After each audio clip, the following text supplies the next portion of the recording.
네, 닭고기 많이 좀 키워 주시기 바라겠습니다. 네. 특히나 이제 수능이 얼마 남지 않지 않았습니까? 그렇죠. 네, 그래서 목요일인가요?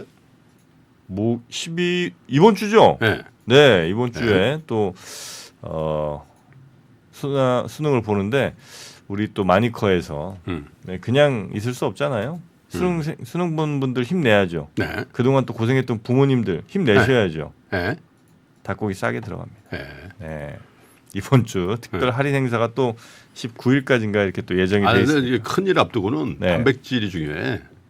뭐 지방 네. 이런 거 탄수화물보다는 단백질이 중요하거든. 아 그렇습니까? 네. 그래서 삼계탕 선물 세트를 그렇죠. 특별히 할인해서 여러분께 네. 드리니까 든든하게 따뜻하게 네, 우리 수능생들에게 잘 맛있게 좀 네. 대접을 해주시길 바라겠습니다. 마니커와 함께 삼계탕 이번 주는 가겠습니다. 그래요. 자 그러면 뉴스는 이분과 함께 가야죠. 네, 우리 권순우 취재팀장 어서 오십시오. 어서 오세요. 네, 안녕하세요. 3프로TV 권순우 취재팀장입니다. 네. 반갑습니다. 이번 주 뭐가 되게 많네요. 그러네 진짜 15일에 에이펙. 에이펙하고 그 미중 정상 만나잖아요, 그죠? 조와 이제 시가 만나죠. 만나고 16일에 수능. 조시. 그리고 거기에다가 연방정부 셧다운도 있어요. 이따 뉴스 전해드릴게요. 하긴 했어요. 셧다운? 아니요. 이제 그때까지 마무리를 해야죠. 계획이에요. 시진핑 바이든 시바 정상회담이 15일에 또 예정이 되어 아니 있고요. 미국도 참 대단한 나라야. 매년 이렇게 되냐? 네? 이 정도- 셧다운. 이 정도는 뭐 좀 바꿀 만도 한데. 그러니까. 예. 자 그러면 가보겠습니다. 네, 지난주에 다우존스 지수는 1.15% 올랐고요. 많이 올랐어요. 많이 금요일장에. 그 S&P 500 같은 경우는 1.56%, 나스닥은 2%가 넘게 올랐습니다. 필반이 뛰었죠. 예. 근데 뭐 특별히 별 이슈는 없었어요. 근데 그 레피얼 보스틱 애틀랜타 연준 총재가 뭐 금리를 인플레이션 잡기 위해서는 시간은 좀 더 필요할 것 같은데 금리는 더 올릴 것까지는 없을 것 같아. 정도 얘기한 거 정도의 호재였어요. 나머지는 별게 없었습니다. 그러니까 30년물 국채 입찰은 좀 부진했는데 그 전날 특별히 많이 올랐다가 조금 떨어진 정도, 30년물이 3bp 정도 하락한 거밖에 없는데 주가 지수는 굉장히 좀 잘 나왔고요. 이번 주에 저기도 그 CPI도 나옵니다.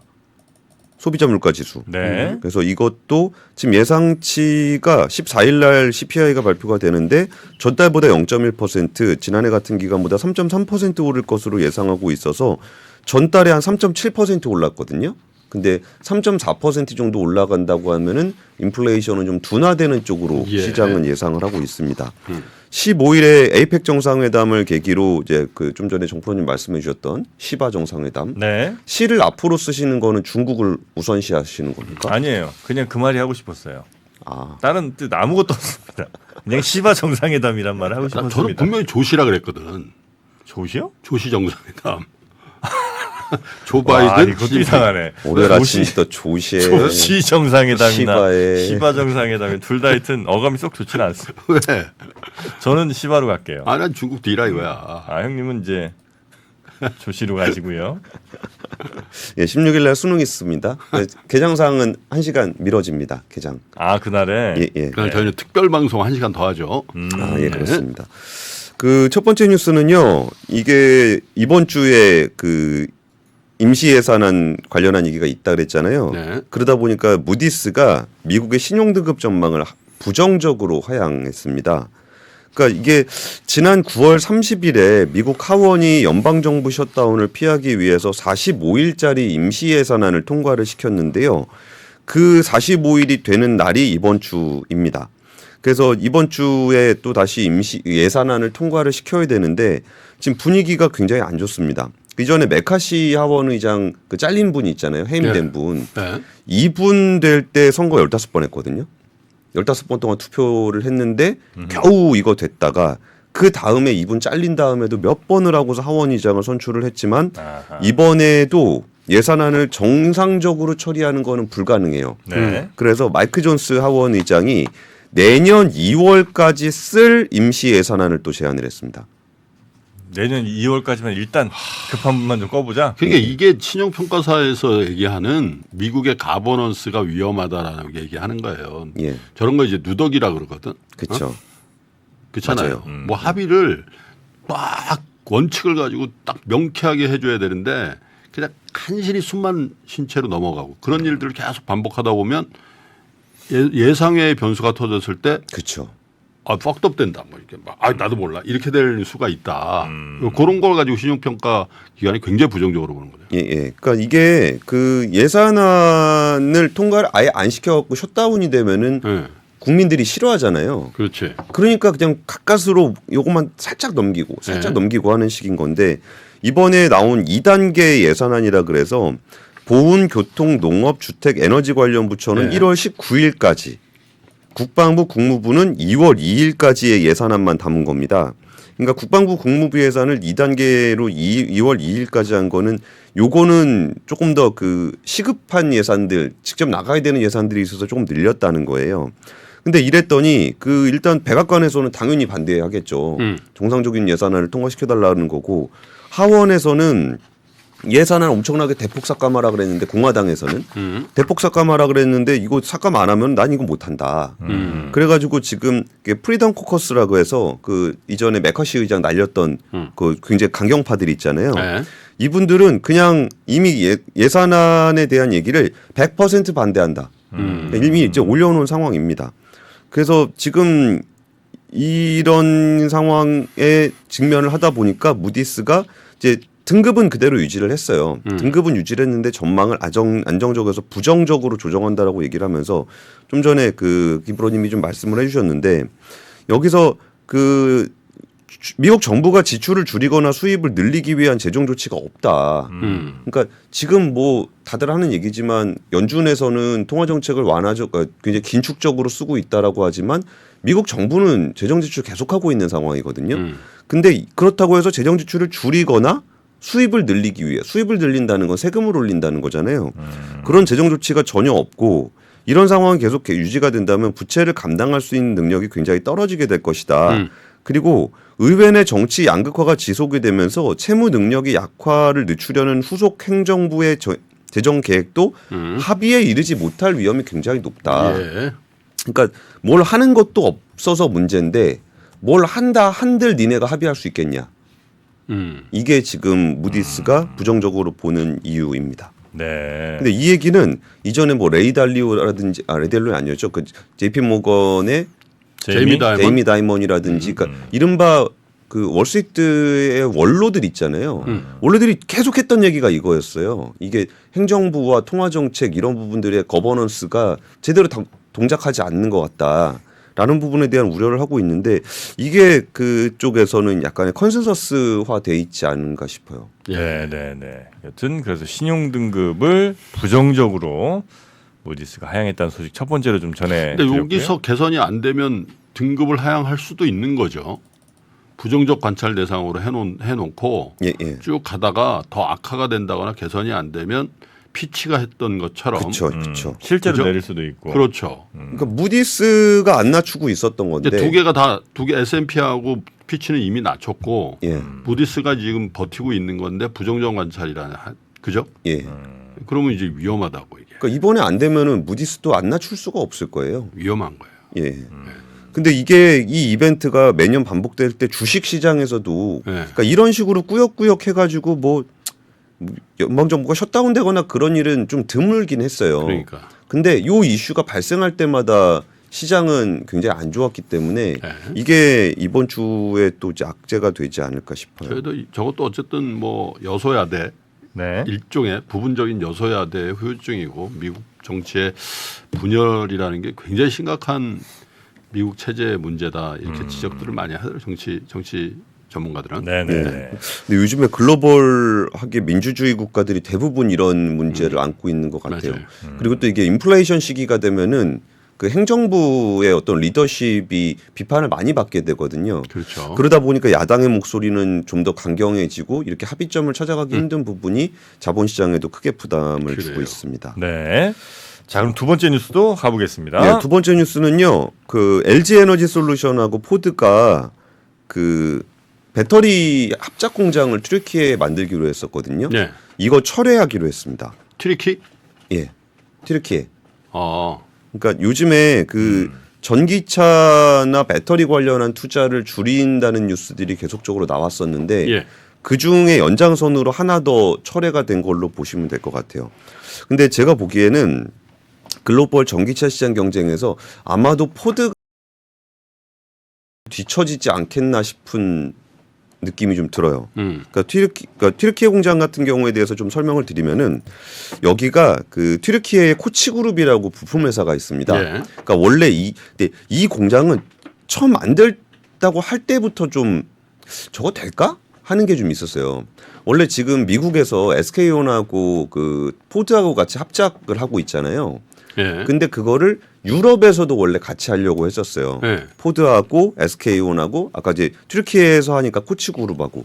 근데 그 당시에 이제 SK온이 그거 안 하기로 했거든요. 예. 그때 제가 좀 취재를 해보니까 사업성이 워낙 안 좋은 데다가 여기에 튀르키예에서 한다는 이유로 튀르키예 부품 회사가 같이 끼다 보니까 예. 삼자가 하게 되면 사업성이 굉장히 안 좋다는 거예요. 튀르키예 업체는 일단 기술력이나 뭐 이런 것들이 살짝 그죠?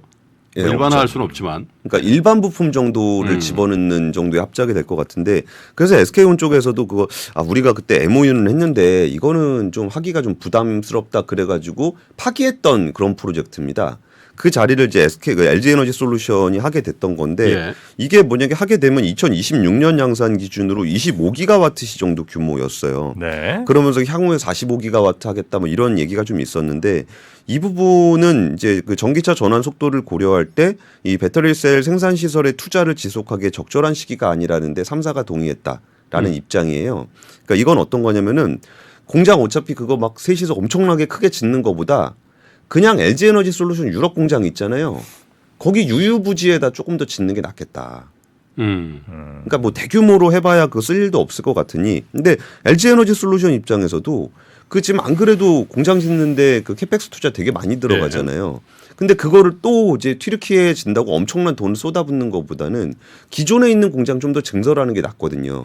그리고 그런 배터리 만들어서 얻어지는 수익도 합작 공장을 하게 되면 셋이 나눠 먹어야 되잖아요. 그렇지. 근데 이거는 자기들이 증설해서 하게 되면 수익성 쪽에서는 오히려 좀 유리한 측면이 있어요. 예. 그래서 LG에너지 솔루션은 이제 합작법인에서 만드는 대신에 기존 공장에서 생산한 배터리셀을 포드에 직접 공급하기로 했다라는 얘기를 하고 있는 거예요. 예. 포드 같은 경우는 2021년에 발표했던 건데 5년 동안 66조 원 투자하겠다, 500억 달러 투자하겠다고 했다가 올해 들어서 계속적으로 줄이면서 120억 달러 투자 계획을 연기하겠다라고 발표를 했었거든요.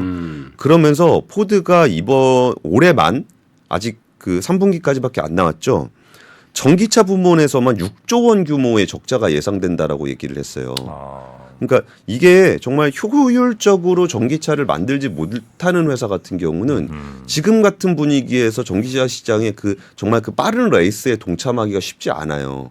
그래서 지금 포드의 CEO 같은 경우도 전기차 구매에 관심이 있는 소비자도 가솔린, 하이브리드 차에 비해 전기차에 더 많은 돈을 쓰고 싶어 하지 않는다. 네. 이 얘기는 전기차가 지금까지 어떤 성능 경쟁으로 여기 뭐 얼마나 긴 주행 거리를 달성할 수 있느냐, 얼마나 빠른 충전 시간을 달성할 수 있느냐의 경쟁이었다 그러면은 이제는 가격 경쟁의 단계로 진입을 했다고 보는 게 맞을 것 같아요. 그러니까 LG에너지 솔루션 같은 경우도 뭐 굳이 포드와 함께 해가지고 이거 많이 늘렸다가 공장 놀면은 그것도 골치 아픈 거잖아요. 네네네. 그래서 이제 무리하게 새로 공장을 건설할 필요가 없다라고 보게 된 것 같고요.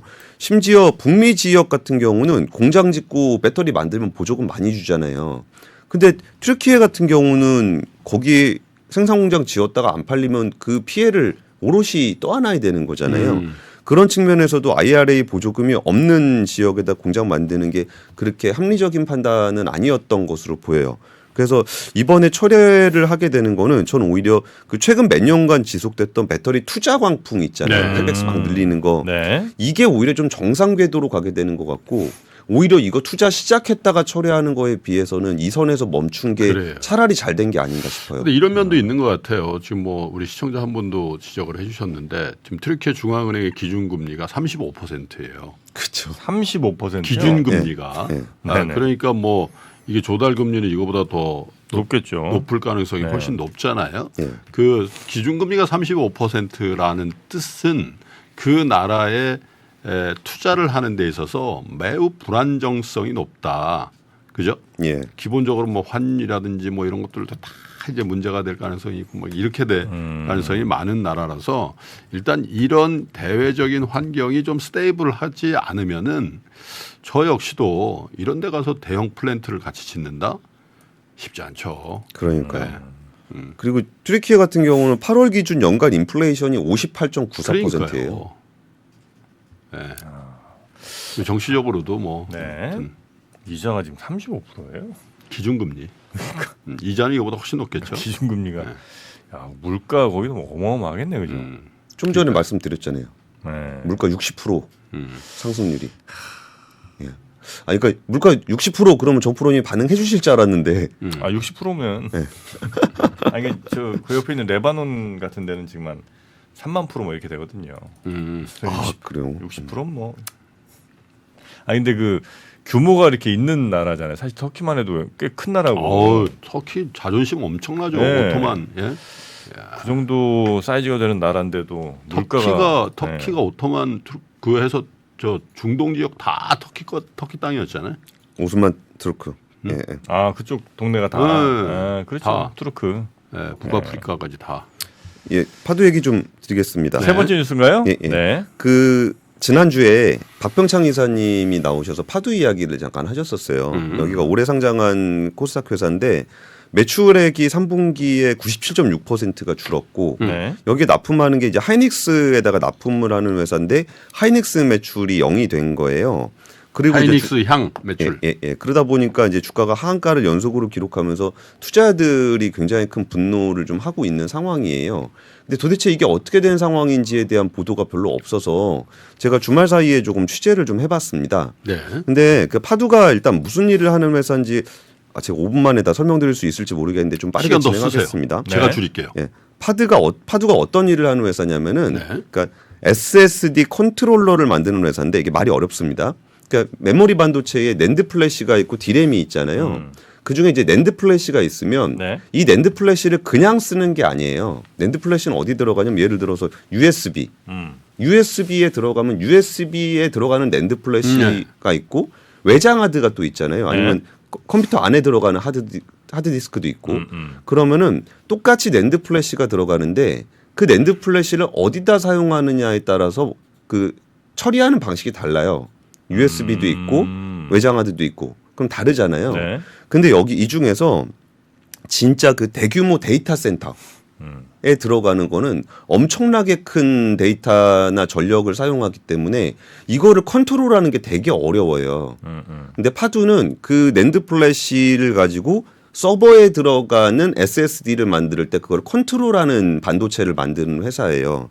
근데 이 기술이 얼마나 어렵냐면은 이 기술을 제대로 수행할 수 있는 기업은 한국의 삼성전자밖에 없어요. 그러니까 오히려 하이닉스도 낸드 플래시는 자기가 만들지만 데이터 센터에 들어가는 SSD 컨트롤러를 못 만드는 거예요. 그러다 보니까 파두라는 회사가 그 컨트롤러를 만들고 그 낸드 플래시는 하이닉스가 공급하는 그런 구조가 돼 있어요.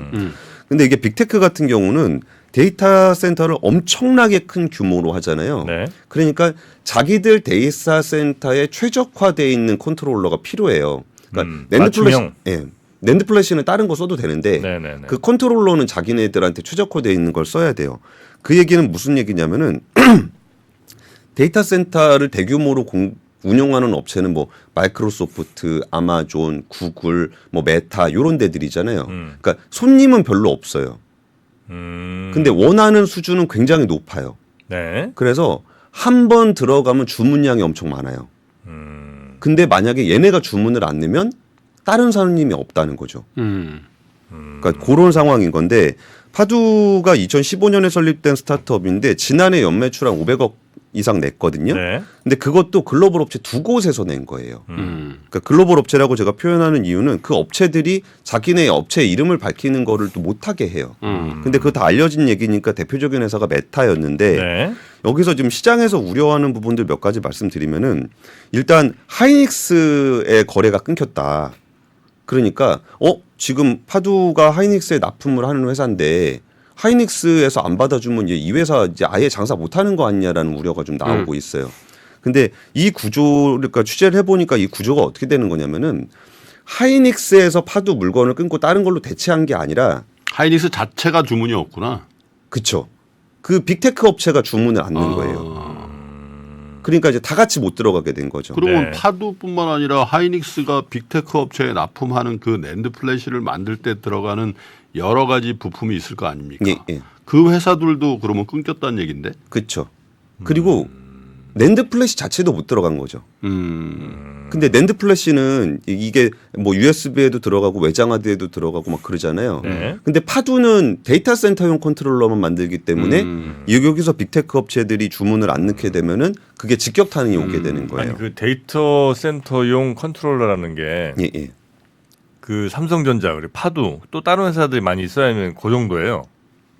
다른 회사들은 없습니다. 없어요? 예, 예. 아니, 그러니까 예를 들면 그 어딥니까 네덜란드의 그 ASMR이 아니고 ASML 네. 거기도 사실 뭐 그 살 수 있는 회사가 몇 개 안 될 거 아니에요. 그 노광 장비 회사가. 네. 예, 예. 그러나 그래도 이렇게 그 회사가 어마어마하게 계속 이렇게 매출 잘 올리고 이제 잘 되는 거는 예, 예. 몇 개 안 되는 회사지만 거기밖에 없으니까 잘 되는 거잖아요. 그렇죠. 파두도 만약에 정말 두 회사만 만드는 거고 살 군데는 뭐 한 국내에서. 국내에서 다른 나라들은 좀 있고. 그러니까 예를 들어서 네. 하이닉스가 인텔의 낸드 플래시 샀잖아요. 네. 그때 그럼 그 인텔 낸드 플래시를 왜 사냐라고 했을 때 하이닉스가 가지고 싶었던 기술이 컨트롤러예요. 그러니까 컨트롤러가 그렇게 쉬운 기술은 아니에요. 네네네. 근데 이게 그러면은 파두가 그 컨트롤러를 그럼 여기다 팔고 저기다 팔고 저기다 팔고 할 수 있으면은 좋죠. 근데 이게 약간은 맞춤형으로 들어가야 되는 측면이 있고 여기가 2015년에 들어왔던 스타트업이기 때문에 그러니까 이 얘기는 그 어느 정도까지 신뢰해야 되는지에 대한 얘기는 이제 미래에 관련한 얘기잖아요. 그럼 일단은 우리가 그동안 그 메모리 반도체 시장이 어떻게 됐었는지를 생각해 보면은 네. 2분기가 바닥이다, 3분기가 바닥이다, 4분기가 바닥이다 하다 지금까지 와 있잖아요. 그 중에서도 디램보다 낸드는 훨씬 더 안 팔렸어요. 그러다 보니까 이게 낸드랑 같이 들어가야 되는 SSD가 3분기 매출이 끊겨버리는 일이 됐고요. 근데 그 다음에는 어떻게 봐야 되는지에서 가장 우려하는 부분들은 아까 제가 처음에 설명드렸던 그 부분이에요. 아예 거래가 끊긴 거냐, 아니면은 다시 주문 넣기 시작하면 들어오는 거냐라고 했을 때 이 부분은 회사 쪽의 얘기니까 좀 어떻게 들으셔야 되는지는 좀 판단이 좀 필요할 것 같은데 이미 4분기에는 발주가 재개가 돼서 일부 매출이 확보가 됐다. 그러니까 2분기, 3분기에 아예 주문을 안 넣었다가 4분기부터는 주문이 좀 들어오고 있다라는 얘기를 좀 하고 있고요. 그리고 아까 이 문제를 보면은 와 이게 진짜 하이닉스의 낸드 플래시 그러니까 SSD에만 들어가다 보니까 한 군데 끊기니까 이게 굉장히 좀 치명적인 매출 타격을 입게 되잖아요. 그래가지고 여기에 이제 또 다른 그 낸드 회사와의 협업이 상당히 많이 진행이 됐다라고 얘기를 하고 있는데 여기서 낸드 회사라 그러면은 몇 개 삼성전자 없습니다. 아니에요? 삼성전자는 자체가 직접 해요. 직접 해요? 예, 예. 그러니까 이제 나머지는 웨스턴 디지털, 키옥시아, 마이크론 이런 정도 회사잖아요. 이런 회사들과의 협업의 얘기가 나오지 않을까 싶어요. 근데 그게 뭐 그 데이터 센터에 들어가는 그거를 SK 하이닉스의 주문을 아예 끊고 키옥시아나 마이크론에만 주는 케이스들이 얼마나 되겠어요? 아 그렇게 되는 게 아니고요. 그러니까 하이닉스도 데이터 센터에다가 SSD를 납품하려 그러면은 고성능 컨트롤러가 필요해요. 그래가지고 이제 같이 들어가는 건데 다른 낸드 회사들 같은 경우도 그 컨트롤러가 필요할 거 아니에요. 그러니까 거기에 같이 들어가는 프로젝트가 좀 진행이 되고 있다는 거예요. 이 회사가 그 기술력은 있고 확실히 저 잘하는 회사인 건 맞고요. 근데 기술력이 있는지를 제가 기술력 검증을 할 수는 없잖아요. 근데 빅테크 업체가 그 물건을 받아서 쓰고 있다라는 거는 그리고 사실 그것 때문에 추가적인 얘기들이 계속적으로 근데 이제 있었대요. 금요일 날 나왔던 얘기는 하이닉스가 뭘 한 것처럼 이렇게 얘기가 됐는데 그런 건 아니다라는 얘기죠. 그렇죠. 근데 이게 메타가 인정했던 거잖아요. 이 품질을 그러니까 이 성능은 내가 썼을 때 문제가 없어라고 한 거잖아요. 그러니까 이거를 발판 삼아서 보통 이게 트랙 레코드라고 하잖아요. 그러니까 다른 업체들이 관심을 보이게 되고 그러니까 다른 낸드 회사하고의 협업이 진행되고 있는 거예요. 네. 근데 제가 좀 아쉬웠던 거는 이게 좀 내용이 좀 어렵잖아요. 기술적으로도 네네네네. 그렇고. 그리고 이게 또 되게 그 뭐 보편적인 산업이 아니라 낸드 플래시의 데이터 센터형 SSD라는 특정 분야이기 때문에 일반적으로 투자자들이 정보를 얻기가 되게 어려워요. 그러네. 그러면은 이게 실적이 투자자들의 예상과 이 정도로 크게 차이가 나면은 네. 이게 실적이 잘 나오든 실적이 안 나오든 투자자들의 예상이 굉장히 크게 어긋나는 일이 있으면은 굉장히 즉각적이고 대대적으로 IR을 했어야 된다고 생각해요.